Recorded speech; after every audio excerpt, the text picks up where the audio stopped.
Thank you very much, Acting Deputy President. Well, the reason that this matter of urgency is before the chamber is because the nation has clearly a need for more taxes under this government because we have a massive spending problem. So, effectively, the problem that we all now face because of Mr Chalmers' management of the economy is that we have spending GDP going from 24 to 27% under this government. As a result, you need higher taxes, and that's why the government has presided over an agenda to increase taxes over the last 3 years. Now, I'll step through some of those in a moment, but the reason this is an urgency motion today is to highlight the fact that the new taxes, whether it be the bedroom tax or other taxes on people's wealth or people themselves, is necessary because of the government spending problem.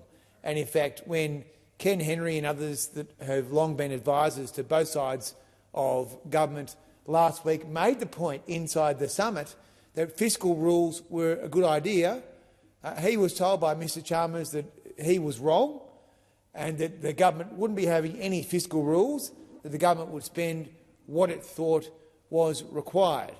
So that is the position. That is the position of the Commonwealth Government. The Commonwealth Government, take the interjection, the Commonwealth Government has no fiscal rules. The Treasurer has decided there will be no fiscal rules, and as a result we have spending out of control and we have a debate about tax increases to pay for Labor spending.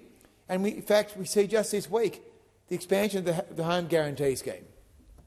Originally a scheme designed to be for low-income earners, a government program for low-income earners, now expanded to anyone without a means test. So, as I say, the children of billionaires can use this scheme.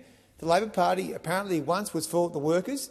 Now, therefore, tax-paying workers funding billionaires getting access to government programs. Unbelievable. So this is where we are. Now, there is a $62 billion contingent liability, as modelled independently, about the Home Guarantee Scheme, which apparently the Foreign Minister in question time today doesn't know about. But there is a cost to this largesse. There is a cost to this largesse. And what the nation is now paying for is the Treasurer's inability to restrain spending. That is the problem. And so in the last parliament, we saw an increase in personal income tax.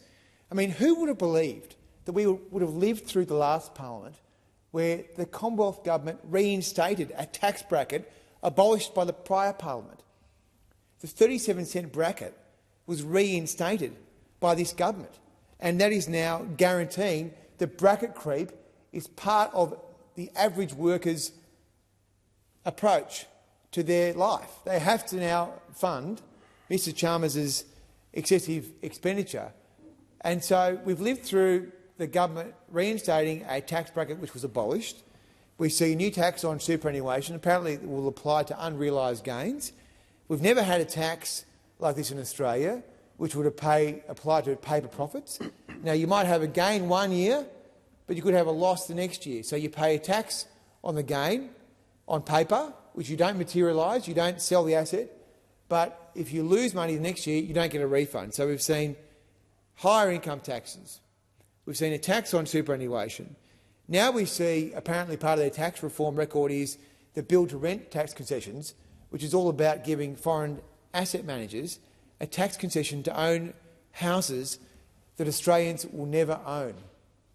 I mean, what a warped priority. You must be so proud of yourselves to be promoting the idea that a foreign asset manager, maybe a foreign government, could be the Abu Dhabi Investment Corporation, for example, they will be able to avail themselves of a tax concession to construct and own in perpetuity flats that Australians will never, ever, ever own. And maybe this is all part of the grand agenda to make Australians serfs to big institutions. And when you look at the Economic Reform Summit last week, I mean, it's really big unions, big super, big government. They're all in the same bed together. And we are now getting to a position where the Australian people are going to have to pay for this because it's going to be pretty ugly. So, long story short, the reason that we're having this debate is because the nation needs more tax dollars to pay for Dr Chalmers' spending. They're already paying more and they'll pay more in the future.